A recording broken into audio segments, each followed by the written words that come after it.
Hey everyone, Sam here, otherwise known as FPL Pricey, and on today's video I'm going to try and lock in my Game Week 6 wildcard draft for you. In the meantime, I'd really appreciate it if you could leave a like and subscribe to the channel. I'm aiming for 100 likes on this video, which might not seem like much, but it is a big deal to me, so thank you in advance if you're willing to do so. For now though, let's get cracking with the wildcard draft. So before we do get into the wildcard draft in particular, I wanted to express my appreciation and a massive thank you to all of you out there who voted me in or nominated me for the Fantasy Content Awards that are coming up in November. I absolutely cannot believe that you've even thought of me, so thank you so much for putting my name in the hat there. If you did want to vote for me to win the award and pull off a Leicester-style 5,000 to 1 upset, I'd really appreciate it, and the link is in the description below. I think it's under the Fantasy Football Creators category if you click the link, so thank you in advance if you're willing to do that as well. In the meantime though, let's crack on with my draft. So as always, I start off with the keepers and the defenders as a combination because I think context is important here. I do have 0.6 in this draft as well, so I have a bit of wiggle room, and obviously at time of recording, Raya is currently missing the Bolton game midweek in the Carabao Cup with a slight thigh injury. If he becomes more of an issue, throughout the video I'm going to explain what other combination I'd be looking at making as a different couple of moves if Raya is out. In the meantime though, I'm going to assume that he'll be back and fit by the deadline. If that is the case, he is my favoured keeper of choice at the moment. I discussed earlier in the week between him and Flecken which one I preferred, and it is very much a 50-50 or a 51-49 call. I do like Flecken and I do like his fixtures, but Raya for me has just been so phenomenally good that I back their clean sheet potential anyway, but I also back him in the tougher fixtures, which come after a few game weeks' time, for him to keep a load of saves and potentially get bonus points if he's able to keep the clean sheet as well. And honestly, the way Arsenal have been playing and the way that Raya has been playing in particular, I wouldn't put it past him to keep a clean sheet in any given fixture. So that's what's nudging him ahead for me at this moment in time. But obviously, if he's injured, my second choice would probably be Flecken, who has a great run of fixtures for a long period of time. So if he's injured come the deadline, I will be making that manoeuvre. Now, moving into the defence, one player that hasn't left is Trent Alexander-Arnold. Now, I just rate him so highly that independent or regardless of the fixtures, I do want to find a way of squeezing him into my wildcard draft. I think he's been phenomenal and unlucky not to score more points than he has done so far, and I think attacking returns are going to start flowing much more freely in the next few game weeks. I think it's almost inevitable that they just have to do so at some point soon. And if they do, I think that Liverpool have got the right combination of defensive stability finally, alongside his attacking threat that could make him a bonus points monster if he's able to get both of those at the same time, as we saw in game week 5. Moving across, Gabriel is another player that hasn't left any of my drafts so far. I think he is the Arsenal defender of choice right now. Obviously, he's such a threat from set pieces, and Arsenal really seem to have unlocked a bit of a cheat code that basically just finds him room in the box from corners. And if he can get his head on 1 or 2 chances a game, which seems like the case at the moment, I wouldn't put it past him to continue scoring at a fairly decent rate, or at least for a centre-back. And he is probably the best player in the air, in the box, from any set piece across the entire league. And he's within the best defence in the league as well. So for me, he's an absolute lock on a wild card.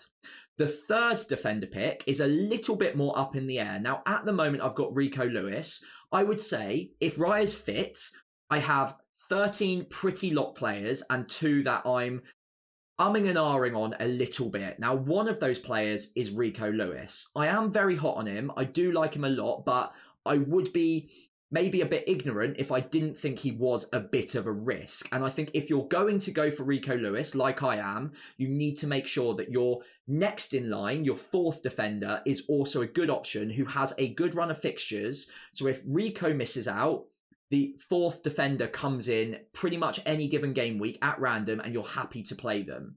I'll come on to that 4th defender in a moment's time, but Rico Lewis, I think, has the upside and is cheap enough for me to take that gamble. I do like him. I like the odds of clean sheets in the next few games. And I also think against the weaker opposition, he's more likely to play because Man City are going to be less worried about having Kyle Walker there to cover off any runs. And I think Rico Lewis is much more likely to fit in and move into the midfield when they're controlling the game. And obviously, with the run of games coming up, I think they're more likely to be controlling the games and giving Rico Lewis the space and the freedom to move into that midfield role and get forward. Now, also, Rodri being out helps Rico Lewis's chances there. Again, he could come into the midfield from a defensive position to start with, just to control the narrative a little bit, to control the ebb and the flow of the game. That's not to say he's definitely going to start every single week. And because I don't think that that's the case, I think the only way I can have Rico Lewis in is if I have a fourth defender I like the look of in most game weeks. That player for me is actually Leif Davis. Now, again, he's differential. He's probably going to be overlooked by a lot of managers because he plays for a lesser opposition, or a lesser team rather. But he's so pivotal to the way that Ipswich play and move forward in attack. He's so creative that I actually do back him to come off the bench in any given game week. If I can't play Rico Lewis, or if he is benched, then Davis can come on, and I do back him to get an attacking return at random in any given game week. I also think that Ipswich have looked pretty decent, and I back them under McKenna to continue to improve week on week. And I'm taking a bit of a punt on the assumption that Ipswich and Davis are going to become pretty decent options for me over the next few game weeks, and I can rely on them if I need to at any given moment. Now, worst case scenario, we're not expecting this to happen, but let's say I have a couple of injuries or one injury and Rico Lewis gets rotated out all of a sudden and I have to rely on my last defender. Wout Faes has a good run of fixtures as well. So look, I'm not planning on starting him ever, but he's a 90-minute man with a bit of set-piece threat, and he's going to have a good fixture most game weeks now, between now and I think game week 12 or 13 as well. So overall, that's the mixture I'm pretty happy with between goalkeepers and defenders. But let's say, for argument's sake, that Raya is injured, I'd probably bring in Flecken in goal, have that double up of Brentford keepers, and then also I might be tempted to move up Rico Lewis to Saliba, and then I've still got the double Arsenal defence without having to risk it on Rico Lewis's minutes. So moving into the midfield, and 5 players here that I think are pretty much, give or take one of them, been locked into my draft since the day that I updated the app, clicked my wildcard button, and started putting in some players. Now, Saka is a complete lock for me. I'm a little bit nervous that he plays in the Carabao Cup tonight against Bolton even, and I am going to have to monitor that after I've finished recording the video. So if he ends up getting a season-ending injury, then obviously it's on me for recording this early, but hopefully he's fine. We obviously know that him coming off early against Man City is not an injury issue because he starts in midweek. So I'm much more confident starting him on my wildcard at this point in time. The attacking data's there. He's got 2 great fixtures in 6 and 7, and then in game week 8, Bournemouth as well, not a bad fixture either. I just think it's a very obvious pick at this moment in time. I do like Salah, but for 2.5 or 2.7, I think it is, million less, I think I can get almost as much out of Saka. I've also got a captaincy option in 2 of the 3 game weeks, and that 2.7, whatever it is, can go elsewhere and really bolster my side. So Saka is in. Eze is the one player that I've been moving around or playing around with a little bit. Now, Eze, I do really like. I think he's been very unfortunate not to get a few more attacking returns so far. Obviously, we've all kind of forgotten about that free kick goal that was disallowed for mysterious reasons. So I think in most other universes right now, we'd be looking at Eze as an absolute lock at 6.9. As it is, he has lost penalties, so that is one little mark against him. But overall, I won't let that deter me for what is, I believe, a really good pick still. I think he's good value for money. The data's great. He's talismanic for Palace. And when Mateta's not on the pitch, and we've seen him subbed off early a couple of times, you would assume that Eze is the next man to step up on penalties anyway. So for me, I think he's great value for money. If I had 1 million extra, I might be tempted by Luis Diaz. But at this moment in time, I'm just a little bit worried about minutes. We know that Arne Slot was planning on benching him in game week 4 anyway, but Gakpo came back from international duty injured. But that's a bit of a red signal, a bit of a warning sign for me that any given week, despite Luis Diaz's performances, he could come off early or be a complete rotation risk. So for me, it's just a bit too risky for me and I don't want to lock in transfers. So I like Eze, 90-minute man. He's been pretty fit and firing all season long and unlucky not to return more. So happy with him as well. Moving across, I think every single wildcard draft video you're going to look at this week will include Mbeumo. So I won't talk about him for too long, but if I was to summarize the reasons why he's in very, very quickly, he's a 90-minute man or give or take. He's on penalties. He's now talismanic without Tony in the side as well. And his data is also very, very decent. Whenever Tony hasn't been there, he's been one of the best picks in the game at his price point, so one of the best value picks. And I expect that to continue with a great run of fixtures now for 5 or 6 game weeks ahead. So for me, he's an absolute lock. Semenyo is not quite a lock because I think Smith Rowe is an option at this price point or near enough the same price.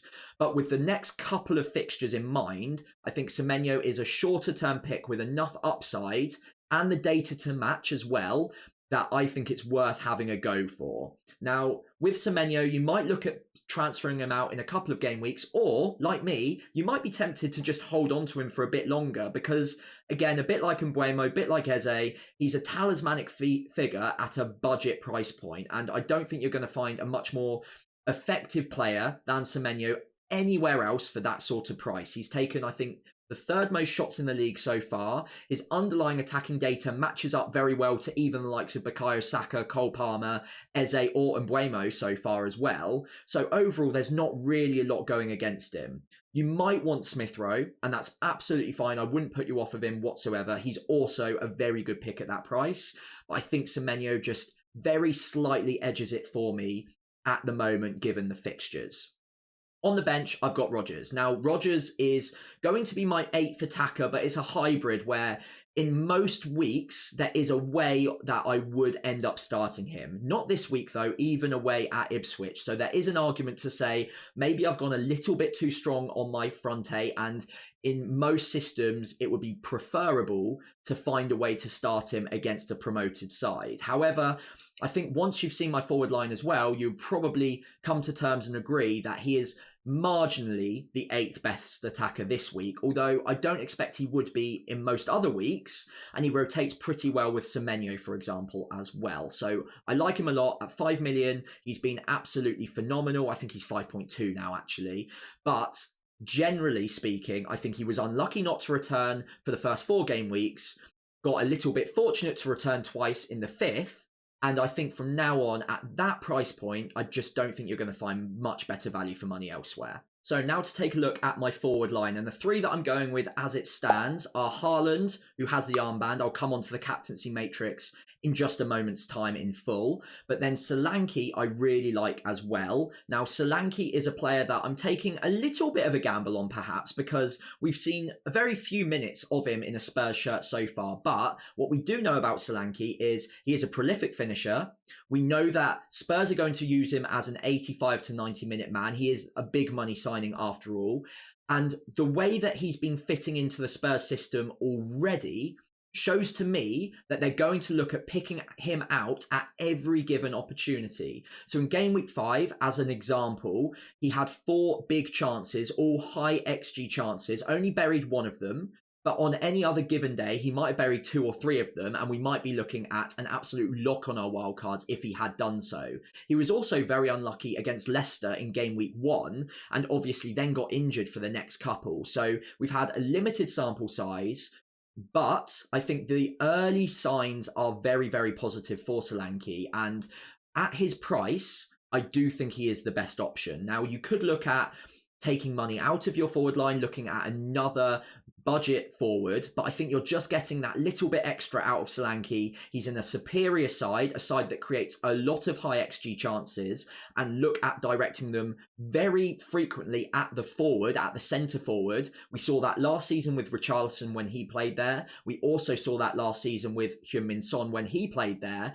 And I expect that to continue with Dominic Solanke as well. So I really like him. It is early days, but I think the upside is there, and it's a player that I really want to take a gamble on because he's got great fixtures over a longer period of time, I think 10 game weeks.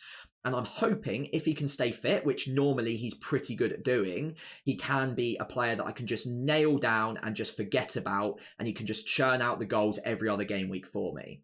Now, the final pick on my wildcard is Chris Wood. Now, I mentioned in the defender section that 13 out of 15 are probably pretty locked for me. The other player outside of Rico Lewis who isn't completely locked for me right now would probably be Chris Wood. Now, the only reason for that is I'm really debating between him and Calvert-Lewin. I think it is a bit of a coin flip. Both have really good fixtures over the next few game weeks. I think Calvert-Lewin's last a little bit longer, but I'd also say on the other side of things, Chris Wood is playing for a slightly better team, and I would also say that he leads the line a little bit better for Nottingham Forest than Calvert-Lewin does for Everton. The data's a little bit more promising as well, although that has been bolstered by the fact that Chris Wood took a penalty. Which brings me on to my next point. Now, Chris Wood, until this moment in time, we didn't think that he was taking penalties, and he was still a decent option even then. Now that we've seen that Chris Wood is playing with penalties in his armoury, Gibbs White obviously offered penalties now, I think that just about puts Chris Wood ahead of the likes of Calvert-Lewin and, for me, João Pedro as well. I think if they had equal fixtures, João Pedro would be the player that's in this draft. However, looking at Pedro's fixtures over the next few game weeks, Chris Wood's and Calvert-Lewin's are so far superior that I think that the striker quality is outweighed, or the team quality is outweighed by the fixtures in this instance. So for me, right now, it's a very marginal call, but I'm going with Chris Wood. I just kind of fancy those home fixtures. 3 in the next 5 look really nice home fixtures, and then one of the away games is against Leicester as well. So I do like that. And for me, I'm just edging towards Chris Wood over Calvert-Lewin right now. But that's another decision that will go down to the wire. Now, I mentioned Raya's injury at the start of the video. And one thing I wanted to mention now as an alternative that I would be interested in, if Raya does turn out to be injured, I might look at downgrading him to Flecken, as I mentioned, but then potentially taking a little bit of a punt on Arsenal's attack and upgrading Solanke to Havertz, who I also really like as a pick.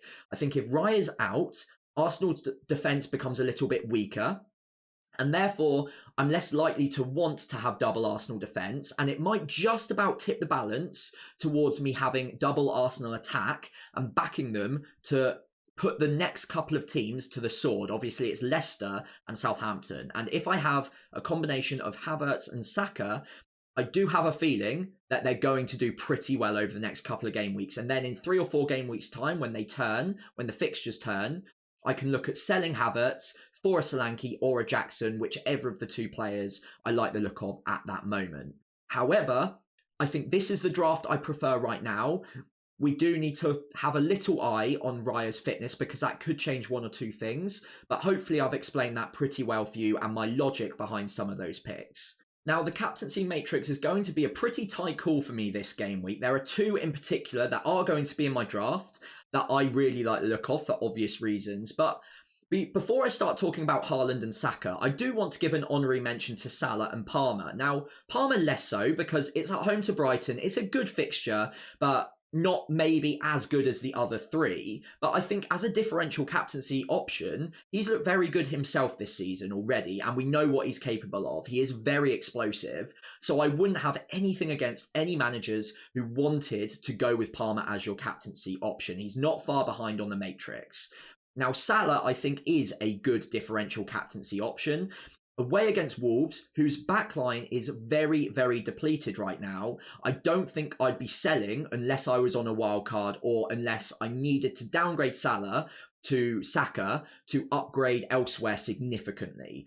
I think in his own right, he's a great option this week against a Wolves side that I really think are going to be there for the taking, at least defensively speaking, at the very least. And 7.3 points on the expected points metric from Fantasy Football Hub, I think is very, very decent. It's not far behind Haaland or Saka. Now, looking at Saka and Haaland, who will undoubtedly be the two preferred captaincy choices this game week for the masses, I think I do marginally prefer Haaland. Now, the reason for that isn't just because he's been on the form of his career so far, although that does factor in, of course. It's also the fixtures themselves. Now, although red on the ticker, I think Newcastle away from home is also still a pretty good fixture from an attacking point of view, especially for a team like City who are able to capitalise on small spaces in behind. Newcastle, I've seen a couple of threads out on Twitter over the last week, have been leaving a lot of spaces in between their different defenders. So in between their left centre-back and their left-back, or between their two centre-backs, and have been caught higher up the pitch several occasions so far this season already. And at St James's Park, I think they're going to have a bit of an emphasis on attacking, at least at times. And I think that Haaland is going to be able to exploit that high line at times and also those gaps in between the different defenders at times as well. So I think that the matchup really favours Haaland anyway. And honestly, even without the matchups, I think there's an argument to say he's just in the form of his career at the moment. 10 goals in 5 games. Can you really bet against him? I think you could this game week with the home fixture for Arsenal against Leicester, and Saka is in his own right a good captaincy option, but the data's not quite there, and I think he's been more leaning towards the assist threat than the goal threat so far, and I think on balance, marginally, I prefer Haaland for that reason. But it is very, very marginal. You could bet on Saka against Leicester at home. Obviously, they're a weak side. They're going to give up a lot of chances. And Saka's probably going to play a bit more centrally as well and have a bit more emphasis on goal threat now that they're missing out on Ødegaard as well. He's going to pop in inside. We've seen him 1,000,001 times now, cut inside on his left foot, curl one into the back post, and it obviously goes in more often than not. Overall, though, I think I just marginally put Haaland ahead, as you can see with my team, but Saka is very, very good in his own right, and it could go either way for most managers. So to wrap up today's video, I thought I'd put my current wildcard draft into the AI team rating for Fantasy Football Hub. If you wanted to do the same, there's 50% off at the moment, and you can do so by clicking the link in the description below. Now, onto my team.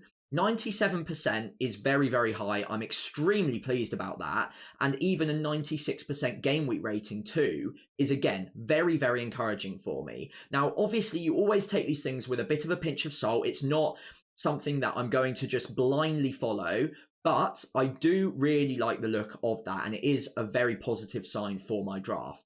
The one interesting thing that I wanted to know is it agrees with Rodgers being benched, although he is expected 4.7 points this week, which is not bad. But it also is saying that I should be benching Rico Lewis. Now, the reason it's doing that, I think, is because the expected minutes for Rico Lewis, as far as the hub are concerned, are still pretty low. I think if you increase those expected minutes, which I'm kind of internally doing in my own head right now, then I think he probably does come in ahead of Davis this week. Although, even with those minutes being pretty low, on the expected minutes at least, it's still spitting out a very high percentage number for me in the game week rating. So that is very encouraging, and I do really like the look of the team.